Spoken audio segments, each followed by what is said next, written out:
आज आपको लेकर चलते हैं ब्रिज की एक बहुत ही रहस्यमयी जगह पर जिसका नाम है निधिवन। वृंदावन में निधिवन नाम से एक जगह है जहां पर श्री कृष्ण का प्राचीन मंदिर है। इस मंदिर और वन के बारे में कई तरह की जनश्रुति प्रचलित है। कहते हैं कि यहाँ पर श्री कृष्ण रोज आते हैं और रात में रासलीला करने के बाद यहीं पर शयन करते हैं और सुबह होते ही चले जाते हैं। चलिए आपको बताते हैं निधिवन से जुड़े रहस्यों के बारे में। निधिवन के मंदिर में शयन आरती करने के बाद सभी श्रद्धालुओं को बाहर निकालकर मंदिर और निधिवन क्षेत्र को करीब 7 तालों से बंद कर दिया जाता है। ताला बंद करने के पहले मंदिर में गर्भगृह में भगवान के लिए नीम की दातून, पान का बीड़ा, लड्डू और श्रृंगार का सामान रख दिया जाता है। रात में यहाँ कोई नहीं आता है, लेकिन फिर भी आश्चर्य है कि 7 तालों में बंद मंदिर को जब सुबह खोला जाता है तो पान चबाया हुआ, दातून की हुई, लड्डू खाया हुआ और श्रृंगार का सामान बिखरा हुआ मिलता है।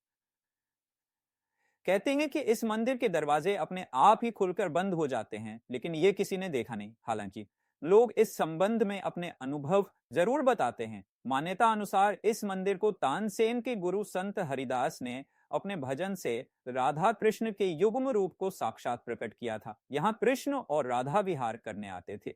यहीं पर स्वामी जी की समाधि भी बनी है।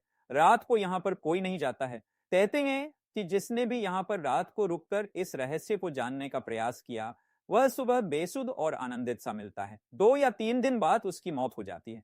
शाम के बाद ये मंदिर बंद हो जाता है और यह भी कहा जाता है कि अगर यहाँ कोई छुपकर रासलीला देखता है तो वह अगले दिन पागल हो जाता है।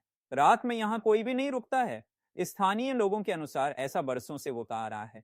कुछ लोग इसे अंधविश्वास मानते हैं और कुछ लोग इसे श्री कृष्ण का चमत्कार। हालांकि सच क्या है ये तो शोध का विषय ही है। यह भी माना जाता है कि इस मंदिर में भगवान श्री कृष्ण स्वयं रोज रात को खुद शयन करने आते हैं। उनके सोने के लिए मंदिर के पुजारी रोज पलंग लगाते हैं और जिस पर साफ सुथरी गद्दी एवं बिस्तर के ऊपर चादर बिछाते हैं।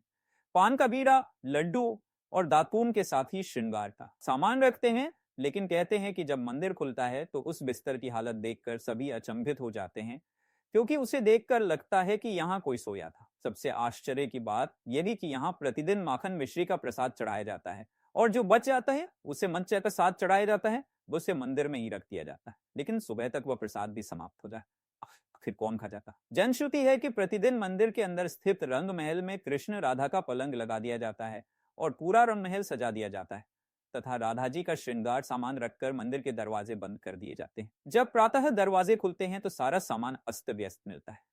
मान्यता है कि रात्रि में राधा कृष्ण उपयोग करते हैं। कहते हैं कि यहाँ तुलसी के 2 पौधे एक साथ लगे हैं। रात के समय जब राधा और कृष्ण रास रचाते हैं तो यही तुलसी के पौधे गोपियां बनकर उनके साथ नाचते हैं। इन तुलसी का एक भी पत्ता यहाँ से कोई नहीं ले जाता है। जिसने भी गुपचुप यह कार्य किया वह भारी आपदा का शिकार हो जाता है। इस मंदिर के परिसर में उगने वाले पेड़ भी अजीब है। यहाँ के पेड़ की शाखाएं नीचे की ओर बढ़ती है। यह भी जनश्रुति है कि रात में ये सभी पेड़ गोपियां बनकर श्री राधा और कृष्ण के साथ नाचते हैं और सुबह होते ही पुनः पेड़ बन जाते हैं। इन सभी पेड़ों को गोपियां ही माना जाता है। श्रीमद्भागवत के 10वें स्कंद में रास पंचाध्यायी में भगवान श्री कृष्ण द्वारा शरद पूर्णिमा को यमुना पुलिन में गोपिकाओं के साथ महाराज के बारे में। आज भी शरद पूर्णिमा पर निधिवन में होती है विशेष रासलीला, लेकिन कोई इसे देख नहीं सकता, बस महसूस कर सकता है। कहते हैं निधिवन के आलिंगनबद्ध पेड़ दरअसल यही रासरत गोपी कृष्ण हैं, जो प्रात होते ही पेड़ बन जाते हैं और रात्रि के नीरव में रास करने लगते हैं। यहाँ के आसपास के अधिकतर घरों में खिड़कियां नहीं हैं और जिनके घरों में हैं वे शाम की आरती के बाद खिड़कियां इस डर से बंद कर देते हैं कि कोई मंदिर की दिशा में देखे नहीं, अन्यथा वह अंधा हो जाएगा।